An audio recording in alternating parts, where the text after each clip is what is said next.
welcome back to the channel. I'm B. I'm here to guide you to today's more so stretching session. All you want is a tennis ball or any other more firm ball you have, because next to some yoga stretches we are also gonna do some MYO Fascia Release. Yeah, roll out your mat, let's get started. Alright, so we are going to get started on hands and knees. You can bring the wrists underneath the shoulders and the knees directly underneath the hips. If you are not comfortable being on the knees, you can always bring a blanket underneath the knees, and then we are going to press ourselves away from the mat with the hands and allow the right leg to extend back. See if you can spike the heel towards the back of the mat and invite a nice stretch towards that calf, maybe even into the hamstring or the fascia at the bottom of the feet. Belly button can draw in ever so slightly to be a little active in the core. And you can move side to front to back, actually, if that feels good. Or maybe you hold the pose a little bit more steady and just invite that stretch here. Good. And a deep breath in and a long breath out. You're doing great. Deep breath in and a long breath out as we bring the knee in towards the chest. And then we are going to bring the right leg in front of the left and see if we can get the right knee to get close towards the left wrist. And then you can extend the left leg or the left knee back ever so slightly. And we are going to look for a stretch towards the right buttocks. Now this can be your level 1. And if you're a little bit more stiff, you might actually already feel a nice deep stretch if you are in the pose here. If you want to go ever so slightly further, make your way on towards the forearms. And if you feel like you could go even further, maybe you extend the leg a little bit more back. Good. Now the piriformis muscle receives a nice strong stretch in this pose, because this pose releases the external hip rotators, which is a group of muscles that commonly gets super tight among runners. I'm gonna hold it for a little longer so we can really release into the pose. And our body can sort of take its time to release a little further, and gravity will always push you down a little more.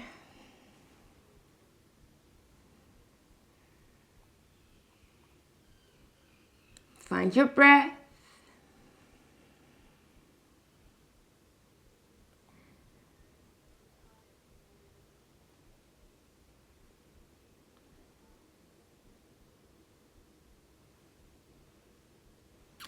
And you should feel a stretch into the right buttocks and the right hip area. If you do not really feel it, you can always adjust the angle a little bit. So for me, it helps to walk my left foot a little towards the corner of the mat, towards the right corner of the mat. Play around with that, because everybody has a different structure, different skeleton in a sense, different body structure. So for you, the stretch might need to be slightly different than for me. Good, you're doing great. Deep breath in here. Long breath out. Awesome, stick with it. Deep breath in. Long breath out, and we're doing one more inhale.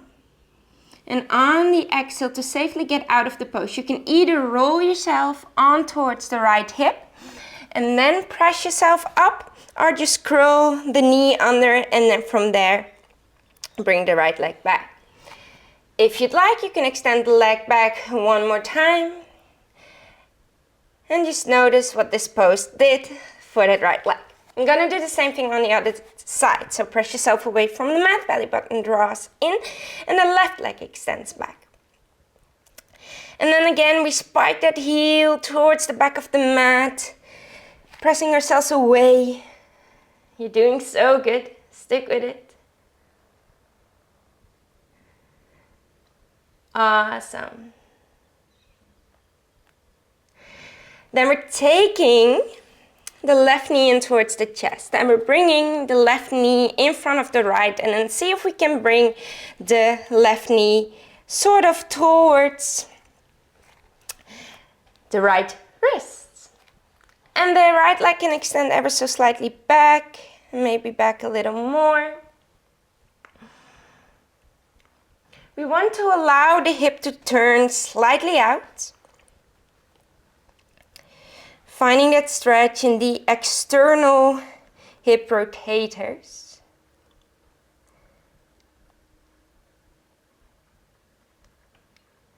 And now we are using a little bit of a different angle than your regular pigeon pose here. So if you're confused by that, that is true. We are going to make our way down towards the forearms if you are comfortable. And again, maybe you adjust the angle a little bit. Shift your weight until you feel that stretch into the buttocks, into the hip. And a few deep breaths here.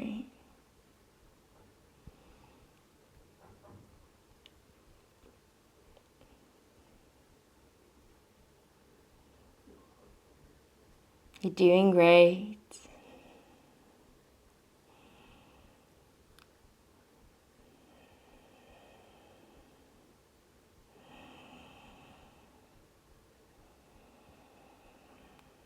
Awesome. Release yourself into the pose. That being said, whenever you feel any stinging or pinching pain, you should get out of the pose or adjust your angle. It's not worth it to suffer through anything that doesn't feel good. Awesome. One more deep breath in. And then we're going to make our way back, either shifting ourselves on towards that left hip or pressing yourself up, but we are going to meet in any seat. We're going to extend the legs forward, point the toes up towards our face, and take a moment to just fold here. If the knees need to be generously bent, feel free to do so. Letting your head hang.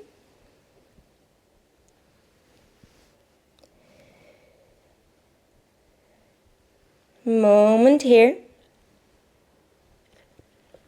And then we're bringing ourselves back up to center. Awesome. So next little thing we are going to do is some MYO Fascia Release, or it's also known as ball therapy. And we are going to work on releasing our tensor fascia latae, if I pronounce that correctly. It's not like a latte from a coffee. But we are going to bring the little ball towards the kind of the side of the buttock. And then you want to extend the bottom leg out. Top knee bends, so the left knee bends if the ball is on the right. And with that left leg, you want to use the pressure so that you can make the pose a little easier or a little tougher for yourself.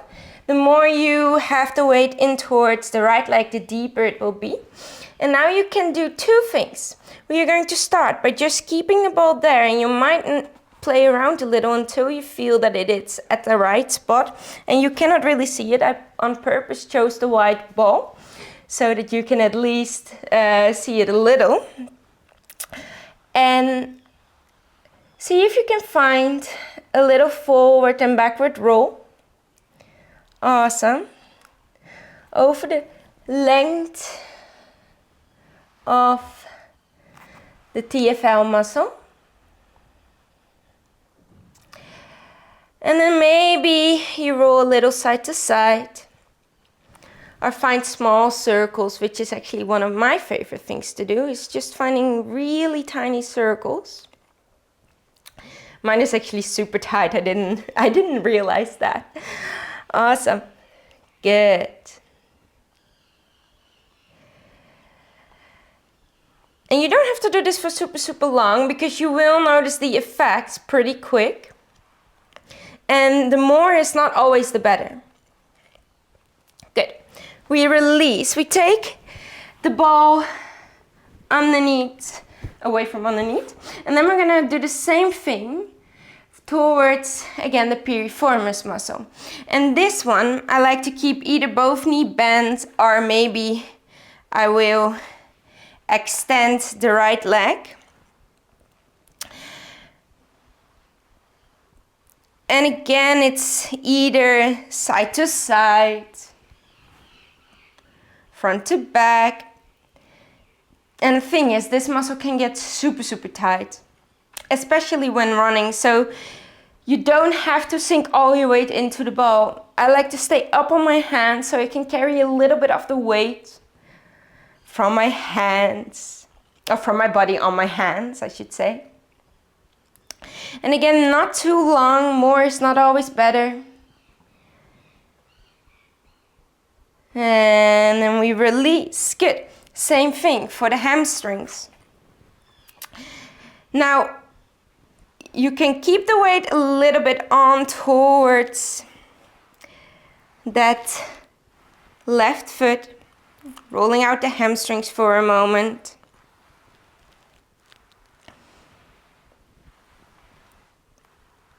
And I like to roll over the length of the hamstring, but that's completely not necessary. You can roll cross fiber too, side to side here. And then we are going to make our way forward. And this will be a little bit of a challenge if you want to roll out the quad. So you can do two things. You can easily just roll your hands, especially if it's already super tight, just roll your hands over the ball, you'll stay there. Or if you feel like you could use a little bit more, you can make your way on towards the ball and roll here. But you're sort of using the core to stay really nice and strong and keep the body lifted. And my quads are super, super tight. In case you didn't know, I went for my amazing morning run this morning. And I noticed this was definitely necessary. Again, not too long. You can go cross fiber, long way around. And then we release. From here, making our way into the TFL muscle on the other side. So again, the ball comes on towards the side of that glute, and see if you can find that nice position. Left leg extends, right knee bends. Weight can be carried on this elbow and on the hand. See if you can keep the elbow a little bit in line with the shoulder. And again, not too long, front to back. Maybe you find some circles.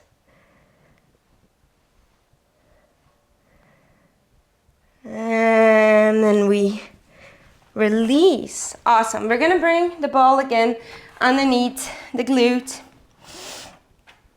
And the left leg can extend out and the right knee can stay bent.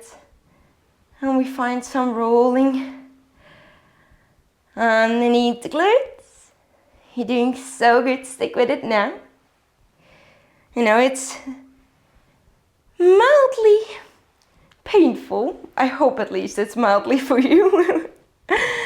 Awesome. Good.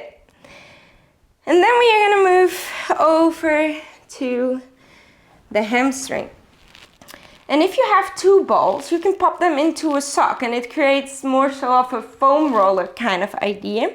If you have foam roller, you could use that too. But I like to use the balls because it makes it able to target the muscle a little better, a little bit more specific. And again, you can use the length, or maybe you go again cross fiber.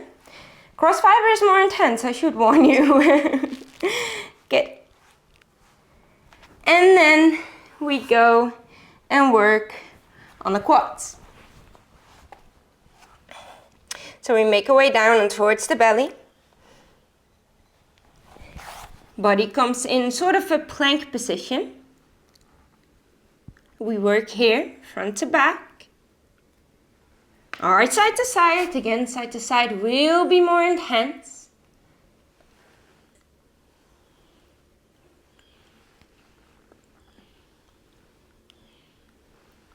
not too long.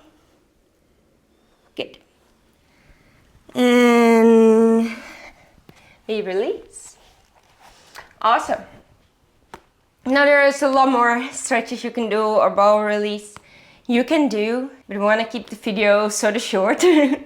So it's super accessible for you to actually do this after your run. Thank you so much for joining today's class. I hope you'd like it. If you found it valuable, share it with a friend, subscribe to the channel. Thank you so much, and namaste.